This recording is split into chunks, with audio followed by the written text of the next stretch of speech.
to the Bitesized podcast, an awesome guest and strategic mind, Jon Loomer, hailing from Denver, Colorado. Jon is not only a passionate marketer, he's a husband, father, baseball enthusiast, and in your own words, Jon, an accidental marketer. Jon, welcome. We're really excited for the opportunity to chat with you today and to share you with our FMO Media audience.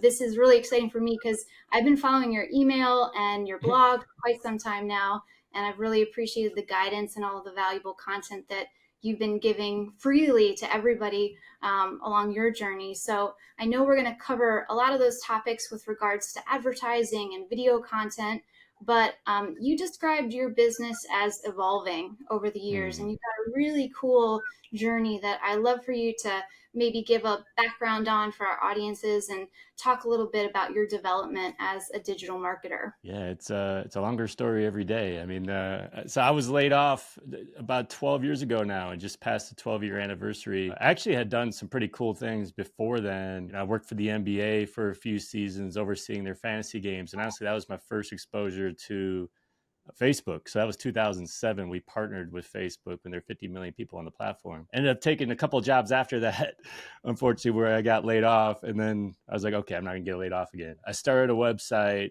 really no clue what I was gonna do. I didn't have any experience like starting a business. Didn't really know what I was gonna do with the site other than felt like it should be a good way to show what my experiences were, and almost like as an online resume. Hey, this is what I can do. Hire me, I guess. And it just evolved.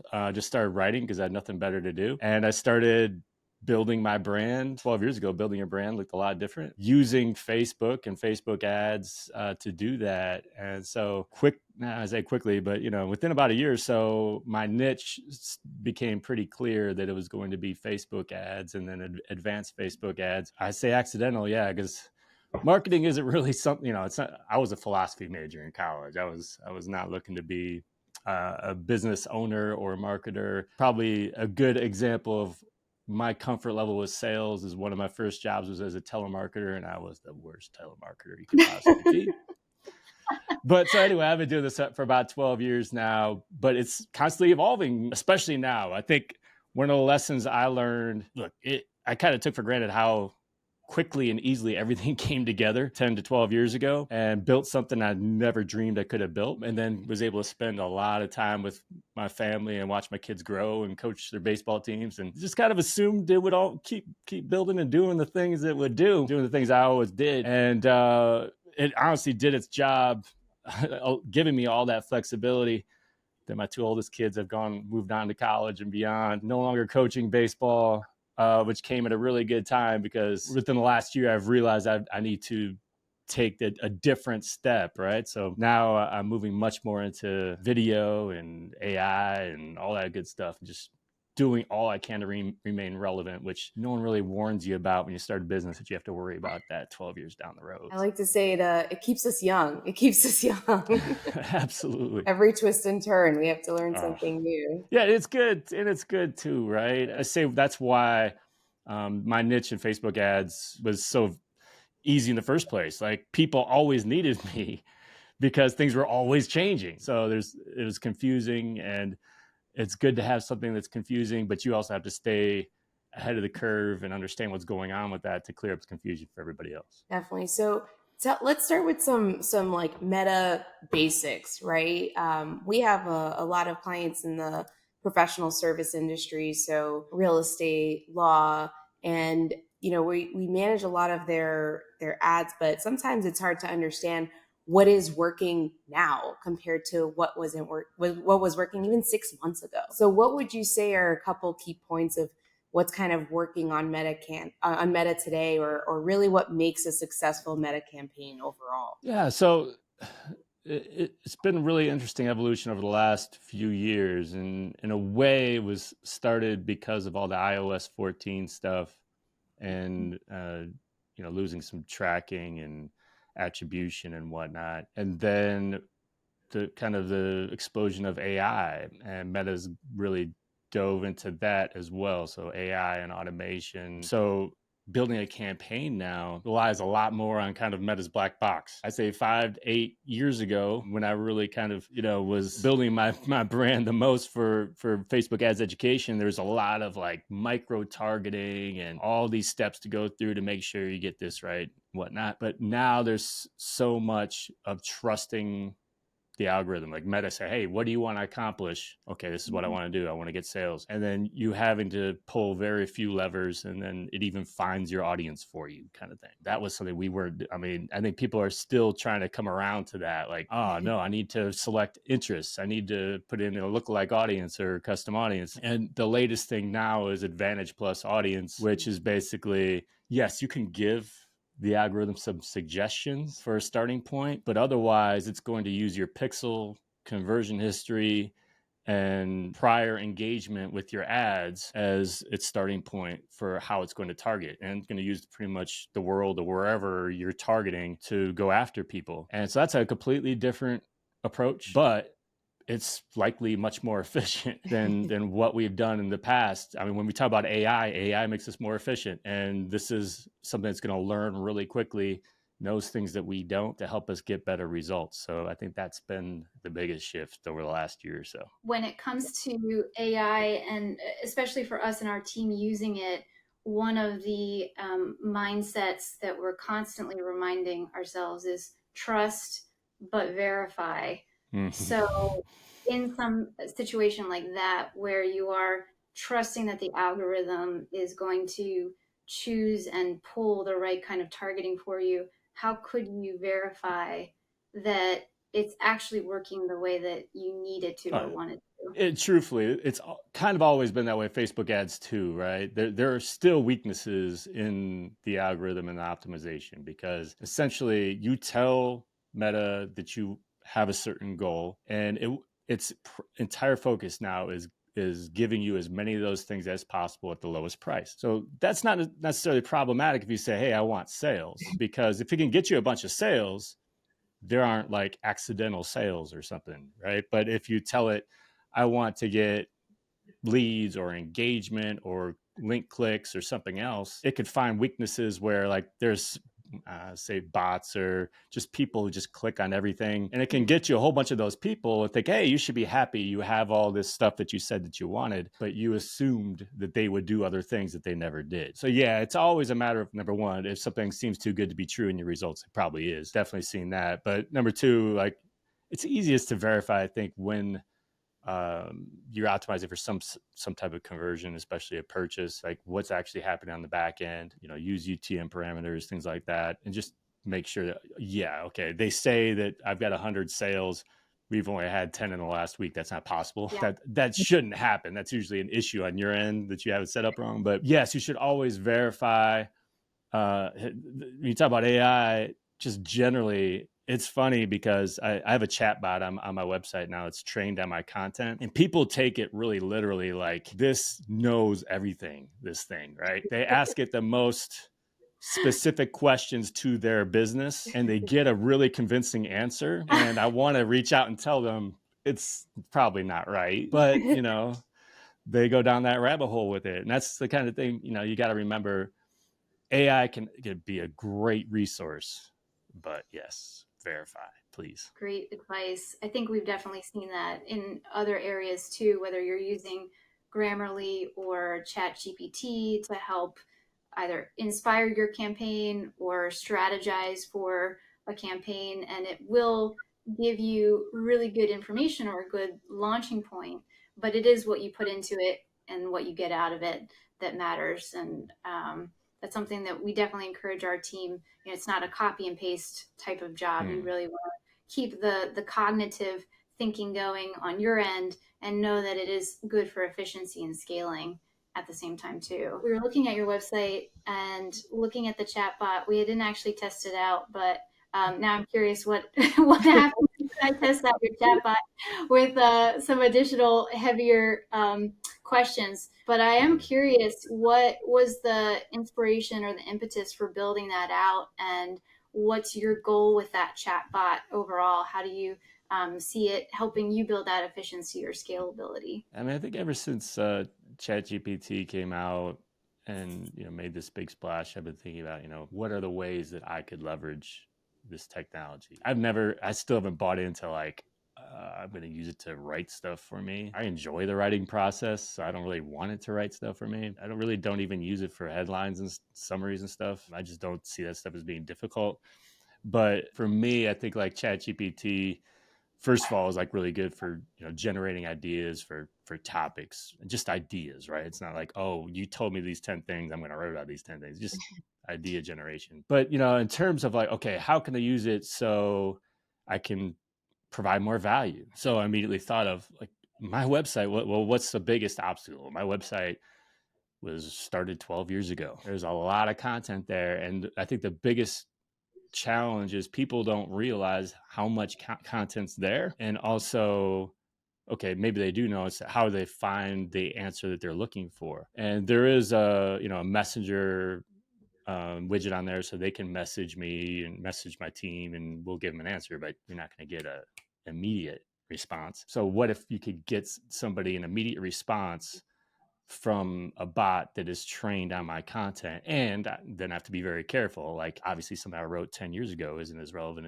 as it is now. So I've given it like 160 or so blog posts, plus a glossary of terms and an FAQ. And I think it's become really, really helpful. And the interesting thing is that not only have I found it's a really good tool for visitors, users of the site, just looking for quick answers, it's inspired me to create new content, because I'll see where the bot isn't very good at answering a question. I should probably write a blog post for that so that I can train it and it'll know how to answer it in the future. Or I start seeing, the types of questions people are often asking, and like, okay, that's something I should address. So I find it's just been really valuable on both ends, in terms of adding value, but also for me to make my website as useful as possible. It's almost like sending out a survey without sending it. Ask me anything. What do you want to hear? But people don't know that they're, that's what you're using it for. Essentially, that's really smart. Actually, that's great. Yeah, it's been fun. It's been a fun experience. Absolutely. So speaking of content, right, and creating content, and I want to take it back to actually something you said about the algorithm and Meta's, ad algorithm or advertising algorithm too. Since it's easier to target, would you say the type of content that's being advertised with is a lot more important now than maybe even the targeting used to be? Like thinking like the consumer, trying to think what people are going to search, etc. On Meta specifically. Yeah, on the Meta side, the line these days is your ad is your targeting now. Mm-hmm. Right. So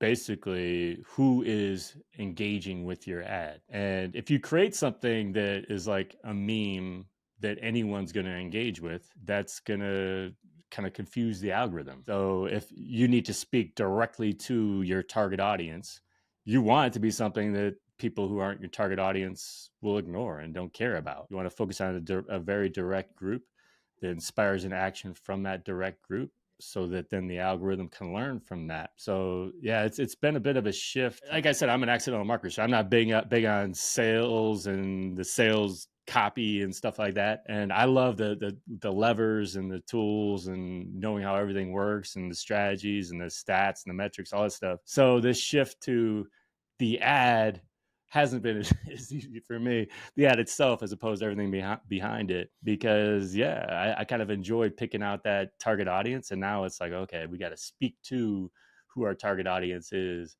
to let, Meta learn from that. So that is an adjustment. You recently started creating a lot more video content for your business too, and offering it, for your clients. What's your experience been as you've dived into creating video content, embracing it for yourself, as far as like balancing your business, balancing creating time for that video content? That's always a struggle. That's been a journey, to say the least. So I feel like the way marketing was set up when I kind of started my journey was perfect. You didn't have to create videos. You didn't have to have pictures of yourself, selfies, all this kind of stuff. If you want to blog and just write and hide behind that, you could. And I got a ton of traffic and thrived off of it. And then things started to evolve a little bit. And I resisted for a long time video, and I dabbled a little bit in long form video, but I couldn't do short form video. And like whenever I would try to, I would do something where I wouldn't end up on screen. I would just like do a screen share or something like that. But there kind of became like this make or break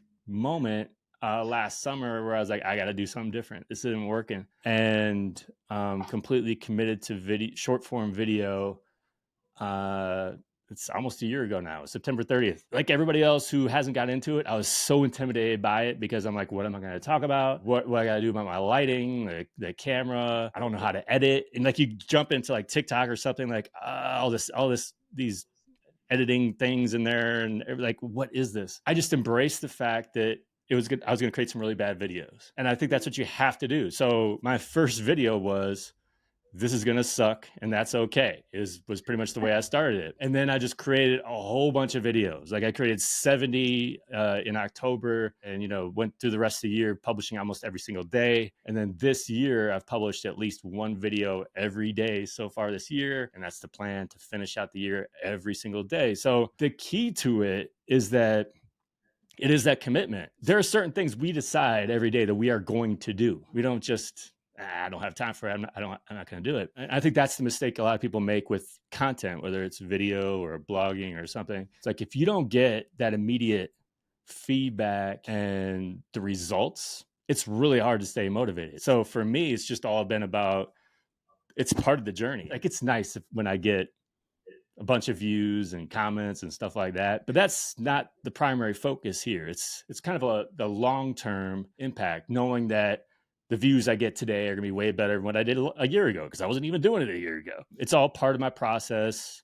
When I can record more than one video at a time, I will. It takes me an hour start to finish to script out, record, edit, but truly, like, it doesn't have to take that long. Like I polish it up quite a bit. You don't really need to, but I also feel like I'm efficient in that I use the same thing. Some marketers hate this, but I use it in 5 different platforms. That also means I'm active in 5 different platforms I wouldn't have otherwise been active on. I think it's saved my business over the last year. Like the number of times I've had people who signed up for a membership or booked a one-on-one with me and said, hey, I'm here because of those videos. Yeah, it's been a fun little experience. That's huge. We love the omni-channel approach because we feel like you never really know where you're going to hit because social media changes so much. So why not put it all out there? You already put the effort into it. Put it on everything that you can handle, so to speak. And that's one reason why I edit it externally. Like I don't edit it like within the TikTok app, because like otherwise it looks like it's supposed to be on TikTok. I create stuff that could be fine anywhere. Edit it externally, upload it to 5 different places. I wouldn't be doing anything on YouTube otherwise. So the fact that I got, however many views today on YouTube, I wouldn't have got them so that's a bonus. And so yeah, I feel the same way. It's like, first of all, it is kind of cool. This video, like I don't know which platform's gonna like it. Maybe none of them will, maybe one it'll really hit. And it is the funny thing, like I'll create a video, like I felt like I was just going through the motions, like I couldn't come up with an idea, and I recorded that, and like it just kills it somewhere. And to me, that's why it is against the grain of what we've been telling people during the last 10 years or so. Like, oh, focus on one place and be great, right? Well, at the same time, you're kind of putting all your eggs in one basket, and you're going to put it all this time in the video, and then it bombs, and it's the only platform. And then, well, if you put it in 5 different places, maybe it does really well somewhere else. So. That's awesome.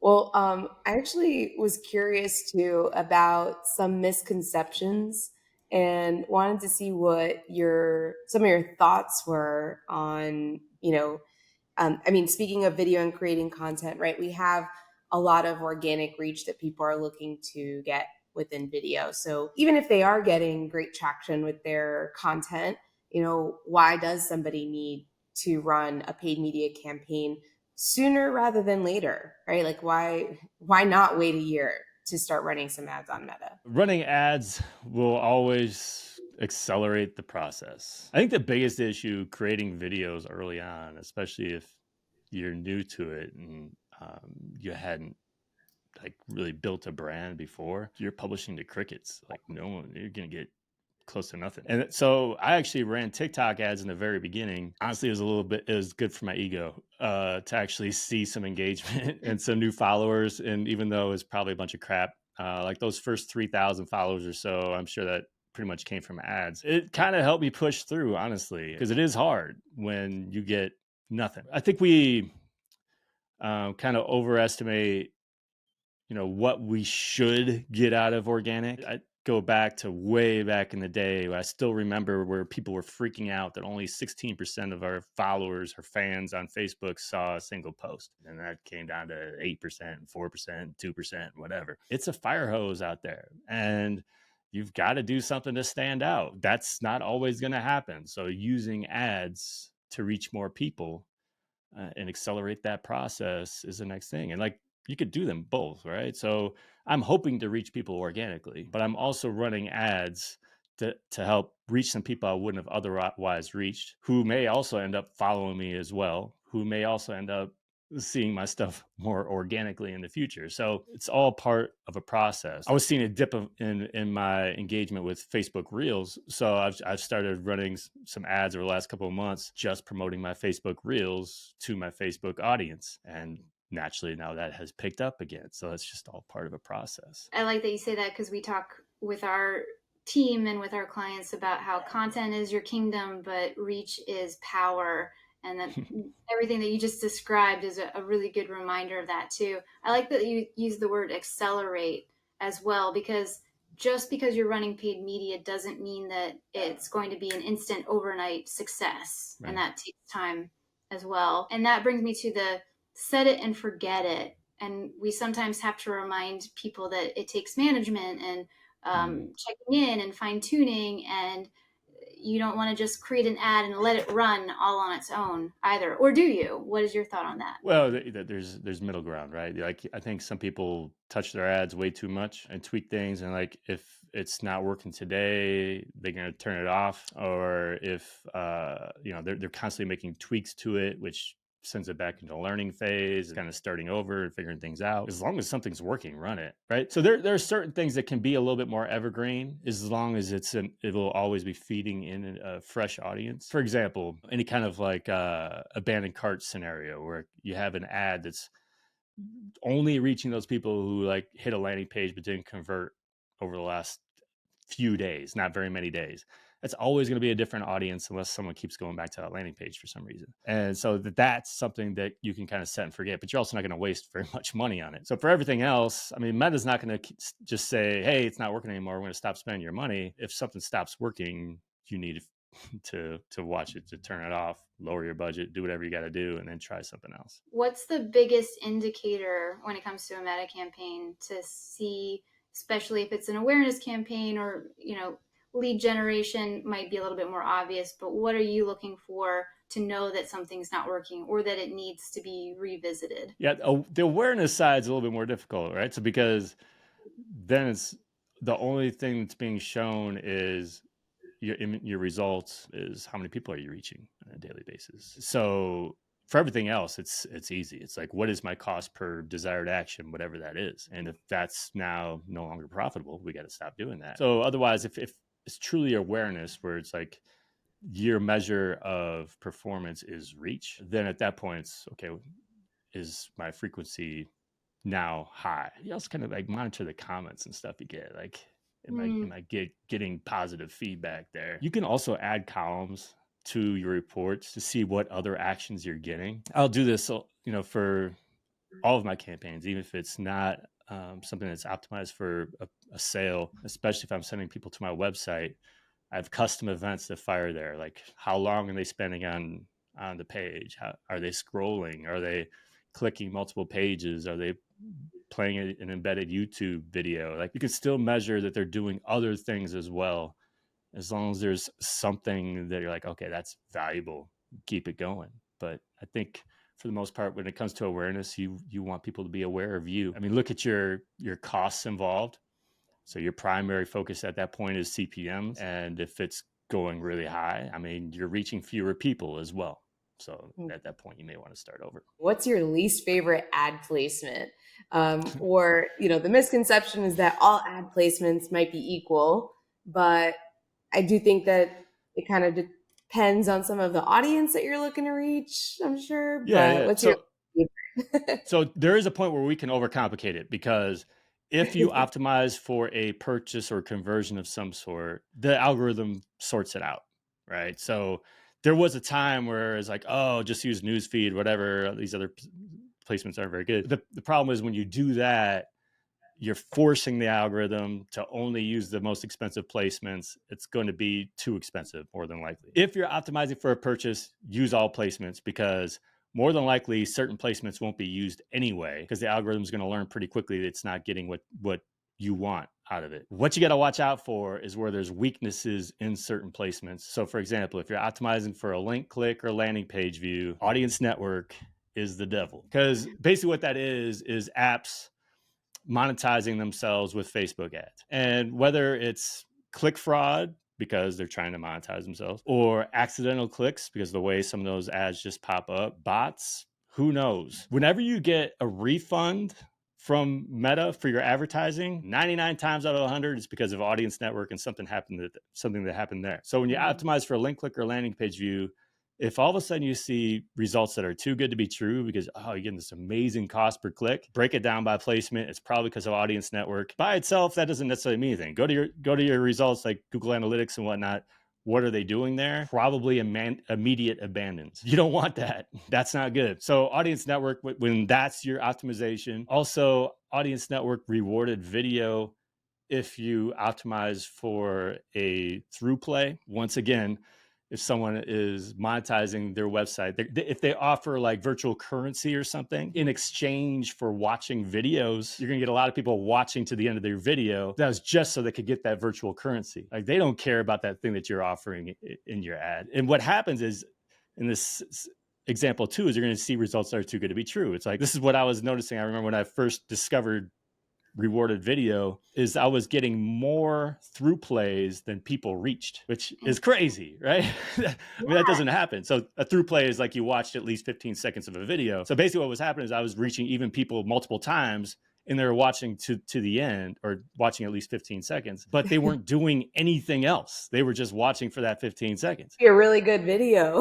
Yeah, but that's kind of like the feeling, right? But then again, if it seems too good to be true, you're like, that's a good video, but it's not that good, you know? That's so fascinating. I've heard of the ad fraud, but I didn't realize to the extent that it was actually happening. And it's not even that's fraudulent or anything. Depends on how you look at it. For me, I was hoping these people watched the video and then perform this other action. But if you got an awareness play and all that you care is that people see your video, then maybe that's great for you. It's kind of like a commercial that shows over and over and over on TV. Eventually, it's just like, yeah, you know what that commercial is going to say. It depends on what you're looking for, but just understand that depending on that optimization, there are certain, I guess, quirks or weaknesses of certain placements. But that is especially the case for anything top of the funnel. So a through play, link clicks, landing page views. But you're not going to find that for a purchase, because there's not like this weird quirk in a placement that's going to give you low quality purchases. If you get purchases, you're happy. And you want to use all placements for a purchase, or even leads in some cases, because certain placements are cheaper to reach. And if Meta can get you cheaper purchases, you want them to be able to do that. So there's a lot to think about there when it comes to placements, though. Well, another misconception, but I guess it's not too crazy, but we always hear that retargeting is creepy, right? Like on the consumer's end, like, how did this person know? Like, is Meta listening to me right now? And all those different questions. We see it as a benefit because we're like, great, we're reaching who we want to. And even as a consumer and a marketer myself, I'm like, I want to be advertised to. I want you to know what I want so that my life is easier. But not everyone feels that way. What are your thoughts on retargeting being quote unquote creepy? It's difficult for me because like my target audience is people who probably love remarketing, right? So that's true. Yeah, it's us. It's us. But I get it, because I also, like when I go abroad and stuff, and I get weird people who see my ads, and this really has nothing to do with remarketing. You see how the normal person feels about ads. Like they hate all ads. So like if then, they feel like they're being followed, then it can be, I guess, quote unquote, creepy. I think the interesting thing is going to be like, as we keep pushing further and further into these, privacy restrictions and regulations, the European Union is a really good test case right now, because all indications are, Meta's talking about doing a paid ad-free subscription and all this stuff for Facebook and Instagram out there. Because of this, they could have a completely untargeted experience, and their feed could be without an algorithm and just be just everything in the European Union. And that's going to be interesting, because in all likelihood, engagement's going to go down. They are not going to enjoy the user experience anymore, or as much. They are not going to engage with their ads that are completely untargeted. I think that's the part that people don't understand. You can have well-targeted ads that are relevant to you, because these are brands that you engage with and products that you have shown that you care about. We're going to have something that's completely random, that has nothing to do with you. Which would you rather have? Like, I understand there's a point of like, how did they get that data and all that kind of stuff, but in terms of relevance, I want my content that I see to be relevant. There's just, I think, the false choice that they assume that there's an option of getting ads in their newsfeed or just never seeing ads anymore. They think that's the choice, but the choice is relevant ads or completely relevant ads. I was reading your blog on it, and it is kind of crazy. Where do you see that going for them? Do you feel like it's simply a false promise, or could it be something that they are actively seeking to do and would force people off of the platform ultimately? What's your sort of prediction on that? So yeah, it was a New York Times a report that I think multiple people were in the know, but anonymous, said that Meta's thinking about this, about a paid ad-free subscription option, right? So there will still be a free version like everybody else, but if you want to remove ads in the European Union, you can. The reason for it is because there are strict privacy rules, laws in the European Union. It's about to get a whole lot stricter as of January 1st. And this is also why Threads doesn't exist in the European Union. So Meta's thought, or the theory goes, is that offering the paid option would show the regulators that they're offering users a choice. Hey, if you want it free, you can still get it for free, but you're going to use your data for ads. Otherwise, we don't have to use your data, but you'll have to pay in order to get this option. So whether or not that convinces the regulators that that's okay, we'll see. The other thought too, again, not knowing Meta's full motivation on it, is that they're predicting that this will drastically impact advertising, at least in those countries, that everything's going to be untargeted now, and it's going to be ineffective, and maybe advertisers can pull out of those areas. The paid ad-free option is a way to replace some of that revenue. I think ultimately, as advertisers, we have to watch that, because not only the impact of potentially targeting going down, but if you got paid subscribers signing up for this thing, well, those are the people who are probably most likely to buy our stuff, and they're no longer going to see our ads anymore, because they've paid for this, really a luxury of removing ads. That's the first thing. The second thing is, well, if it happens there, the trend is, we're seeing in the US too, some states are stricter than others, that it could come here too, that okay, well, maybe we'll do a paid subscription option here as well. And so what's the trickle down there? And it's not, the end of the world necessarily for advertisers either. I mean, look, YouTube has had YouTube Premium, but it'll be an adjustment. Definitely. So, actually something that we wanted to ask about and kind of pick your brain onto are some of the tools that are used into, doing some of the research behind, creating an ad, or even some of the ideas that we talked about. And something I'm curious about, you mentioned landing pages, and I think there's a misconception that sometimes landing pages are just like ClickFunnels. That's what I always hear. It's like, oh, they go right. I'm like, that's a company, but there's a whole structure to it, right? But just, as tools and technology, they'll advance, they'll fade away. It's really important to stay ahead on, what we could use to optimize maybe our landing pages, or have a place where someone can go from the ad and then continue that process of the funnel. What are your thoughts there? Are there any key points that you even make to some of your clients sometimes when they're talking to you about what they have to think through to create that landing page, and so on? Yeah, I mean, when it comes to advertising, I mean, first of all, staying within the rules and doing things that stay within Meta's rules to not get flagged. But beyond that, it's following through on whatever the promise was that you made within the ad. So like, you can have a great ad which drives a lot of people to your landing page, but at that point, if you're not getting conversions, it's because it's something you're doing on the landing page or not doing on the landing page. Are you making it too confusing?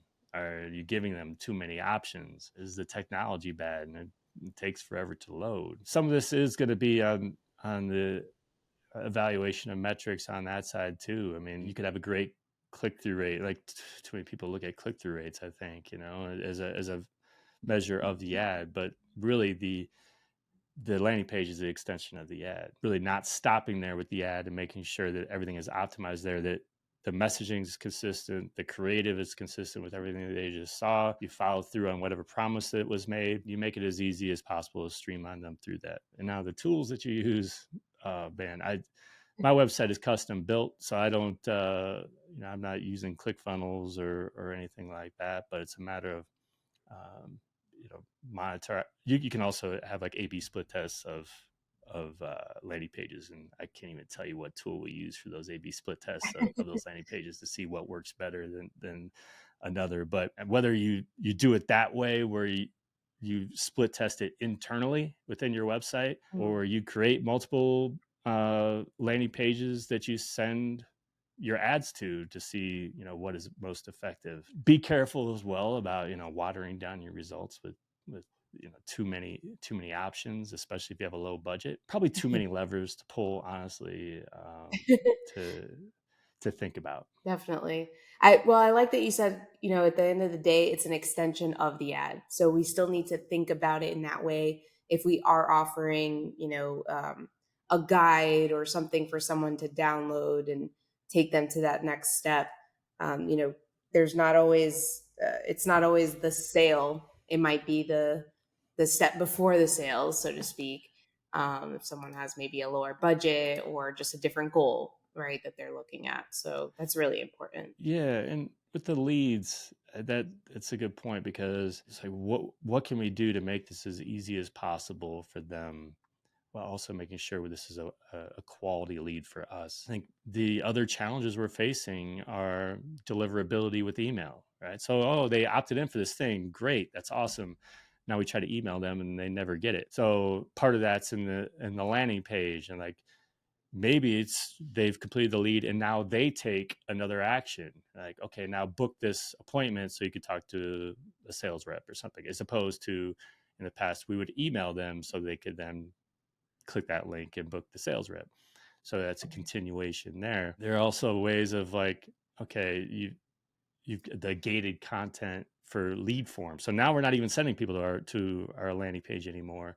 Say, hey, get this free PDF or whatever it is, and they complete the form on Facebook, and then they immediately get access to this thing. So that they were delivered that item. So yeah, there are lots of things to think about on that end, and part of it's due to new challenges with email and other technologies that we weren't facing maybe 5 years ago. That's so funny that you mentioned the PDF download too on the form, because I'm like, once you just learn a platform sometimes or something new, it's like, oh, now Meta learned it too, and they're offering it, and so I didn't have to learn all of that. Which is so great, so much more efficient, right? Exactly. Platform. So that is. Look, yeah, and the old school approach would be like, no, we want to force them to go to their email to get that thing so that we know that we're able to deliver to them. But the reality is people still haven't figured out that they need to look at the other folder and spam and all that kind of stuff. So they'll just give up and like, oh, I forgot they even opted in for that thing. Mm-hmm. So would you rather have 30% of the people opted in for something, get your thing, and then, but you're able to continue to email them, or give them immediate access to that thing. You had their email address, so you might still be able to message them. But maybe now that they have that thing, it's going to convince them to take that next step of whatever it is you wanted. So, just new ways of looking at things that I know that a few years ago, I would have said, no, that's crazy. Why would we do that? We need them to go check their email. But things are changing. And you've got a really great email newsletter, and it's chock full of value. I love seeing it in my inbox. And good. I think people also want to remove any of the friction, which is what you're describing. If I do have to go check my email and I don't see it, and then I feel like someone's not following up on the promise to deliver me the value that I'm signing up for. And it is our job, part of our job as marketers, to remove that friction and make that process as smooth as possible. Do you feel like in our even more modern day of technology and AI, we're so accustomed to wanting things in an instant that we don't have the patience for it? And that's why it is important to make sure that not only are we working efficiently, but our systems are efficient. I'm probably not alone that I do not want to send a support ticket when I need help. I want a chat, and I don't want to get on the phone. I want a chat. Like, let's get this answer done really quickly. And whether that's a chat bot that's super smart and does the job, or a human being, it doesn't matter a whole lot to me. But it's the same thing for anything right now. It's we have a short attention span. There's this thing that inspired us. Like, we really want this thing, and we expect to get it, immediately. And if it doesn't come immediately, we probably forget about it in a lot of cases, especially if we didn't spend money on it. So that definitely is our challenge now, is that the expectations, that bar has been raised in terms of giving people what they want immediately, and they don't want to wait anymore. And I know that in the past, 24-hour response time or 48-hour response time. It doesn't fly anymore. No. Well, speaking of quick, I think we're just in time for a quick fire quiz to wrap up. So we've got seven questions, and we'll we'll have you answer as quick as you can. I think this first one will be easy. Number one, favorite baseball team? Oh, the Brewers. Brewers. There we go. Yeah, we could go on and on about that one, but yes, the Brewers. I did notice they were playing the Yankees tonight, and Yeah. I'm originally from New York, so I was like, oh my gosh, it's us. We're versing each other. But you probably know a lot more about baseball than I do. So. Oh man. Yeah, it's a childhood love. And somehow I raised my kids to be Brewers fans. 3 boys, even though they didn't grow up in Wisconsin like I did. It was a bit of a miracle. But no, that's, yeah. We'll see. We'll check in. I'll email you tomorrow. We'll see who wins. Fingers crossed, man. Brewers need to win right now. They're in some trouble. I don't want to brag, but I'm a Braves fan. Life is pretty easy for you right now. Yes. Right now. Sorry, not sorry. Although we do have a good friend that played for the Brewers. So yeah, we love baseball all around in my house. My husband was a baseball player all up till college. So nice. That was why it's our top question for you. Who are you rooting for? Awesome. All right. So next one, night owl or early bird?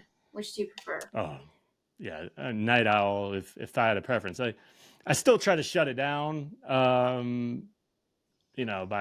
10 o'clock or so, and then stay up and watch TV and stuff with my wife. But I really struggle to get up in the morning. So basically, I have a morning routine. Luckily, we still have like one more kid in the house who gets up and goes to school and everything. He's in high school. So that kind of gets the house moving. I'm out of bed by like 7:30, get up. We've got an espresso machine, so I make my wife and I coffees, which takes a while. I read, and then I do a meditation. Like, I really don't usually start working until like 9 o'clock or so. So I'm definitely not an early bird when it comes to getting up in the morning.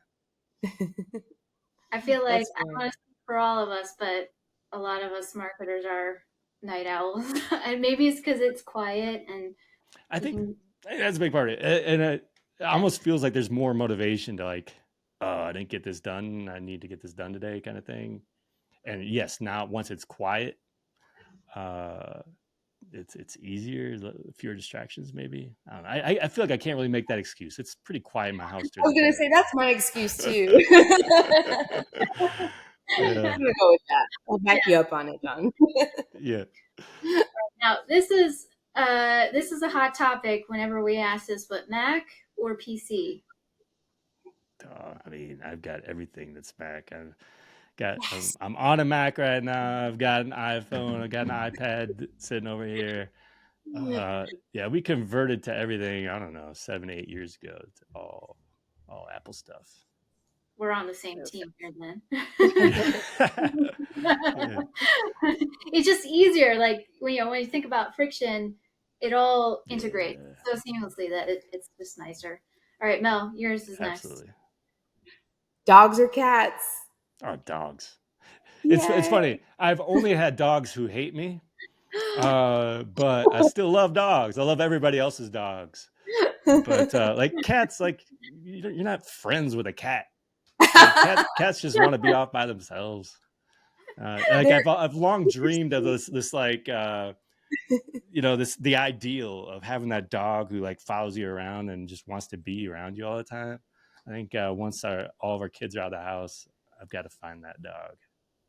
well, if But you I don't know if you can see that's my dog. yeah, My oh Frenchie. nice. He will follow me. That's why he's away right now. He'll follow me around everywhere we go. So that That's would awesome. Frenchies will do that to you. Well, I feel like this is gonna be a given, but favorite season of the year? Actually, I don't even know if there's a given on this one. I definitely don't like winter, even though I'm in Okay. Colorado. Right? Yeah. Like I want to go outside, and so yeah, I don't like the heat of the summer where it's like 95 degrees. So give me, oh man, spring or fall. I think fall. So right around now, where it's like it's gonna be 70s and sunny, and we're not gonna have like all the spring storms and stuff, and the leaves start changing out here. Give me the fall. I'll take the fall. What I thought you were gonna say was baseball season. I'm like, that's why I thought Well, it God, see now, was yeah, perfect opportunity. Missed it. yeah. I mean, that's true. That's true. It's always baseball season. This pet peeve. Oh, geez, man, there are a lot of them. I mean, since marketers were kind of on the topic, but people who always have to comment with a negative opinion about everything, and they don't even know what they're talking about. It's like, and it's really hard for me not to like snark back, but it's the worst. Like everybody has to, like, they cannot resist the comment. Yeah. I don't know. Yeah, It's really interesting as a society. I think that it's like we now have like the freedom to like say something and almost feel like you're not being judged because it's a random stranger on the internet. So I think people right. think they have just, and they do. They have the freedom to say whatever they want to say online. They It's do. crazy. I'm Yeah. honestly like really curious about the lives of some of these people. Like, I don't like commenting on stuff, and I think partly because I know how the algorithm works too. Like when I like, especially on Facebook, I comment on something, I know that other people are going to see it, and like, so I'm really conscious of what I say to not say anything really stupid, right? Or anything. I don't even want to say anything controversial, and all of a sudden people are piling on and stuff. Like I just don't have patience for that, and so the fact that some people will just like, are they just like randomly going through their feed commenting on stuff about how it's wrong? Like, I don't know. I think yes. I think that's true. I like It's to be just, cautious there too. Yeah. that is interesting though, because like I go back, the Facebook on this day, and like the way I used Facebook 10, 15 years ago Like I was constantly oversharing everything I was doing and commenting on everybody's stuff, and everything was like this big party, like no cares in the world. And like, I'm scared to post anything, it's just really weird. But you still have this group of people who just like it's like they have this is their job to comment all day. I don't know. Yeah, I was like, to be fair, everyone was doing that 10 years ago. I think I saw something that was like, going to the park today and doing, X, Y, Yeah. and Z. Like, nobody cares, No one Mel. cares. Like, nobody cares. Well, yeah, that's one of those like going to Home Depot, like, and you know Yes. how you had the how it was like third person. So like Yep. John is, and then you had I can't even remember something like that, like because you would always like complete a sentence the way the Facebook status originally was. That's And right. yeah, it was always something completely ridiculous like that. Like I don't think people really We care can that we much, can but all thank Mark for that one. Yeah. exactly. I just All think I right. was be cryptically cool in my updates, and now I look back and shake my head too. Yeah, that too. Yeah, Oh, we all come up, and I think I still do this sometimes. Where like I'll go on a run or something, like some idea comes to my head, like that is the greatest idea, and like I'll rush back just to post it, and then like no one comments on it, and like I guess it wasn't that smart after I all. guess it wasn't. That's how I felt on my first thread. I was like, oh, you think about it so much, and then you're like, okay. All right. Last but not least, favorite dessert. Ice cream, chocolate ice cream, Chocolate ice cream. mm. mint chocolate chip ice cream. Oh. Uh, but yeah, I think anything with chocolate and some mint in it is good. Preferred brand or just all around ice I cream love guy? Ben and Jerry's too. Okay. Oh yeah. But then we're not really talking necessarily mint chocolate chip, but we're talking all kinds of stuff. Yeah, they've got fun stuff. Yeah. They do. Well, speaking of fun, this has been great, John. Thank you so much for joining us today. And, it's Yeah. been a pleasure getting to know you and hearing a lot of your insight. Where can we find you and anybody find you online? Where would you like to direct people to? All over the place, but jonloomer.com is the easiest. I mean, I still publish 2 blog posts a week there. Have the chat bot as well, so you can ask it questions and see how crazy the answers are. I also just added like a new videos section there. So even if you don't follow me on Instagram and TikTok and Facebook and wherever, YouTube, I'm publishing all those videos there as well. So that's in terms of free, there's all kinds of free stuff. And yeah, I publish a video every single day.